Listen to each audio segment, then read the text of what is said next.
Jokowi akan mencari ribuan cara, jutaan cara untuk supaya dia tidak dihadirkan ke pengadilan atau tidak datang ke pengadilan. Oke, pikiranku bisa salah, ya kan? Apa yang aku pikirkan bisa salah.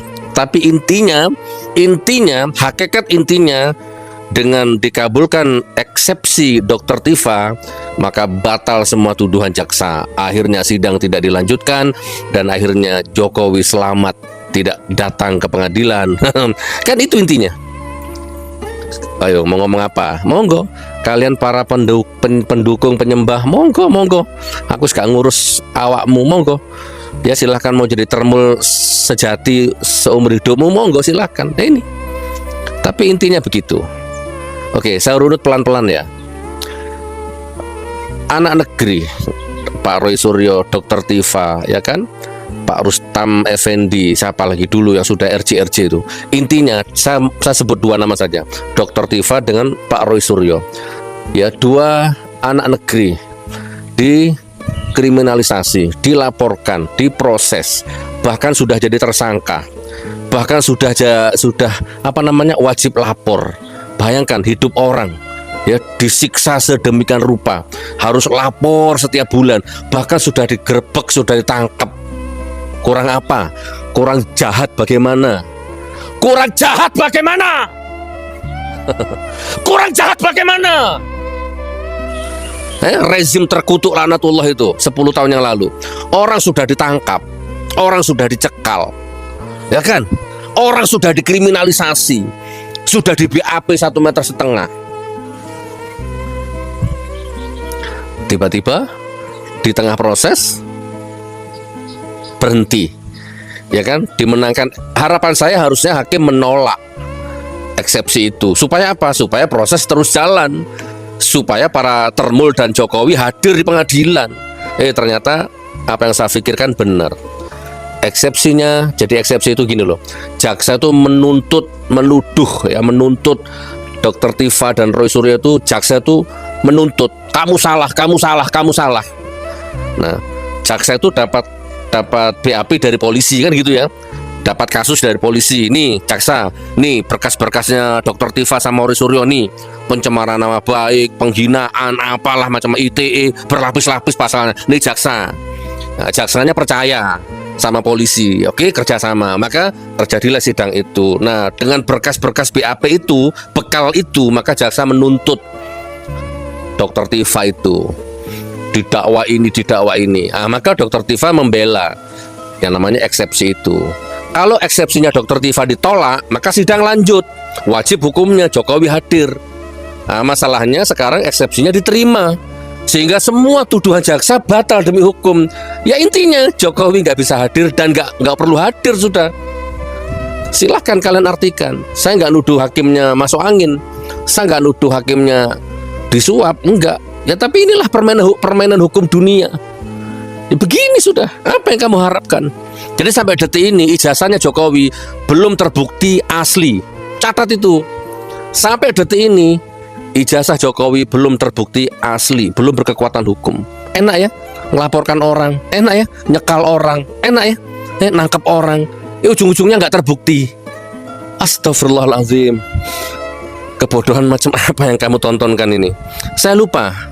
Kalau salah saya dikoreksi ya. Makanya dulu saya nggak mau eksepsi. Zaman saya nggak mau eksepsi supaya sidangnya lanjut.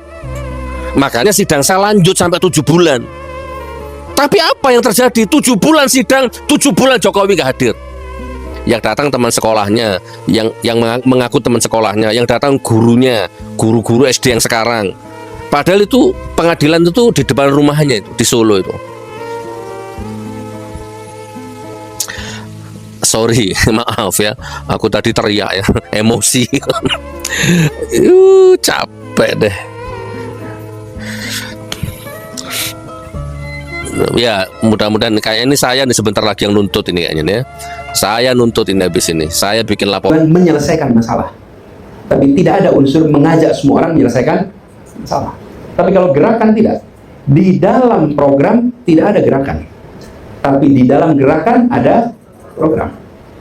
Karena itu yang perlu dibangun adalah gerakan bagaimana orang mau bergerak kalau dia merasa memiliki atas apa yang sedang jadi masalah. Atas apa yang sedang jadi masalah. Rasa kepemilikan itu menjadi penting. Tanpa rasa kepemilikan, Anda tidak akan bergerak untuk melakukan sesuatu. Di tempat kos-kosan, ada motor berjejer banyak.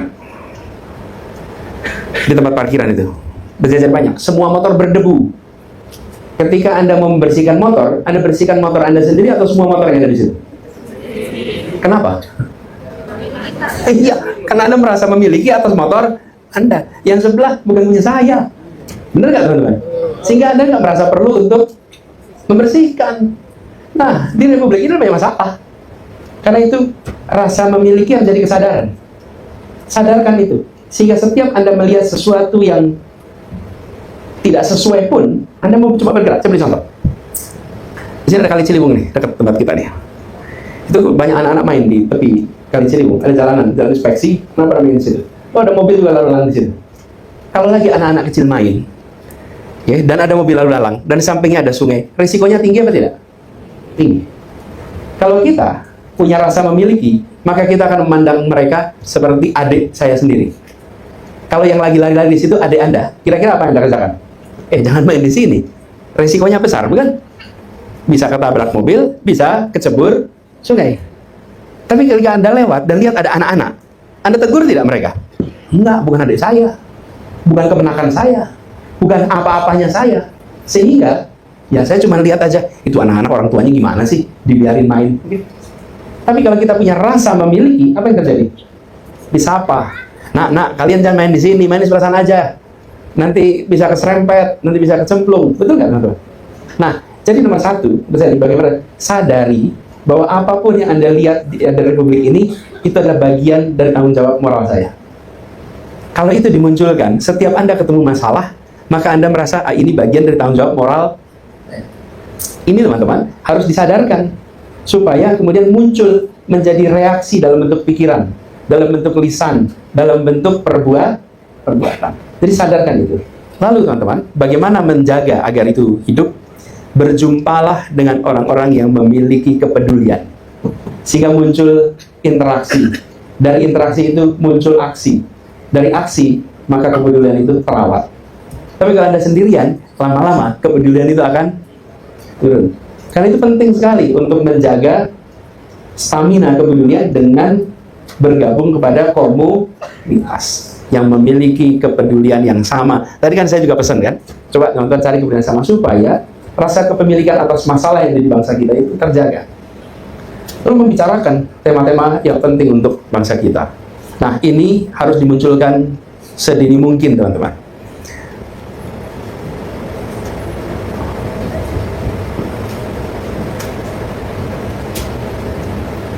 Kalau seseorang ditanya,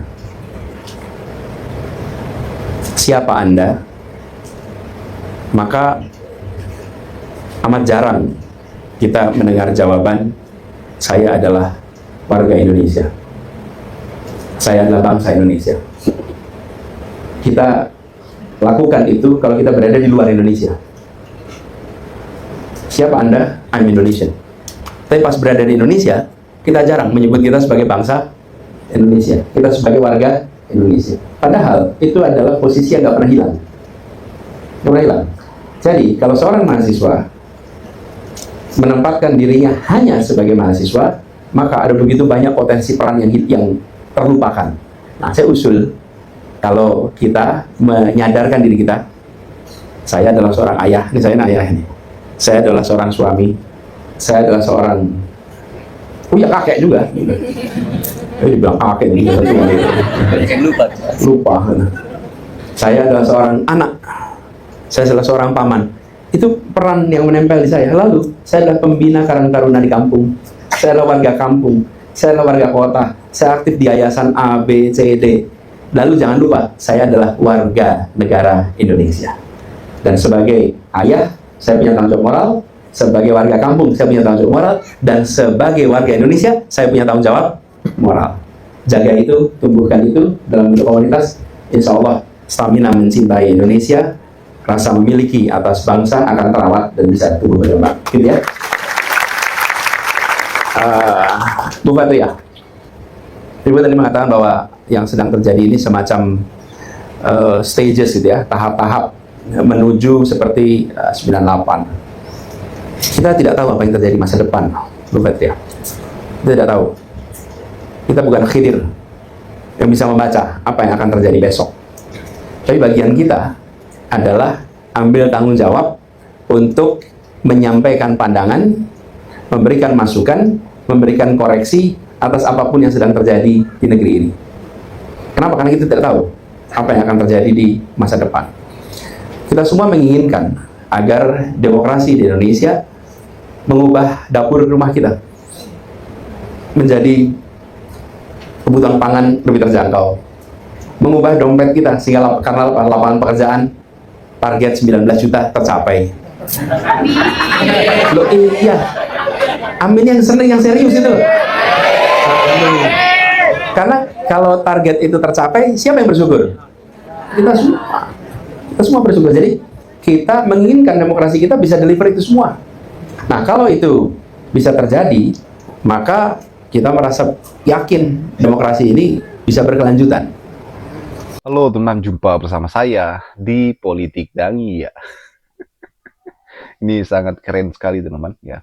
Bagaimana pernyataan dari Gus Nur ya terkait dengan eksepsi daripada Dr. Tifa yang dikabulkan oleh hakim. Jadi seperti ini ya konteksnya teman-teman. Jadi Dr. Tifa ini kan diadili ya, disidang lah ya terkait dengan laporan Pak Jokowi terkait dengan ya mungkin ijazah Pak Jokowi teman-teman ya. Dan yang menariknya adalah Dr. Tifa ini melawan ya, melawan pihak Pak Jokowi teman-teman. Waktu sidang pertama ya, bagaimana kejaksaan itu membacakan dakwaan ya terhadap Dr. Tifa. Nah setelah itu Dr. Tifa itu mengeluarkan eksepsinya atau pembelaannya atau perlawanannya terhadap kubu Jokowi teman-teman, alias dakwaan daripada dibacakan oleh kejaksaan. Nah yang menarik di putusan sela kemarin ya, putusan sela teman-teman, hakim kemudian mengabulkan eksepsi daripada Dr. Tifa, yang artinya bahwa persidangan ini selesai. Karena menurut hakim ya, artinya bahwa dakwaan yang dibuat jaksa terhadap Dr. Tifa itu cacat teman, alias belum sempurna. Maka harus diperbaiki dulu, entah sampai kapan ya kan.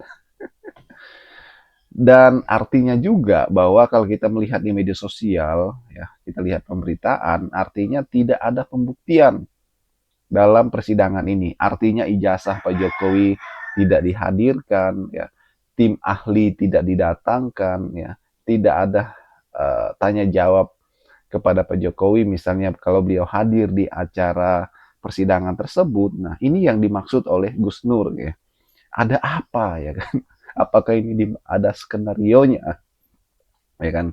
Ini menarik sekali teman-teman. Sebab di awal bagaimana Yakub Hasibuan itu mengatakan bahwa Pak Jokowi akan hadir di persidangan kalau pembuktian. Bahkan Pak Jokowi nggak main-main, ini akan membawa sejumlah ijazahnya dari SD sampai sarjana. Ini kan yang ditunggu-tunggu publik selama ini. Ternyata dengan dikabulkannya eksepsi atau diterimanya eksepsi dari Dr. Tifa, artinya tidak ada pembuktian, tidak ada ijazah yang dibuktikan, yang diuji di ruang persidangan. Bagaimana menurut kalian?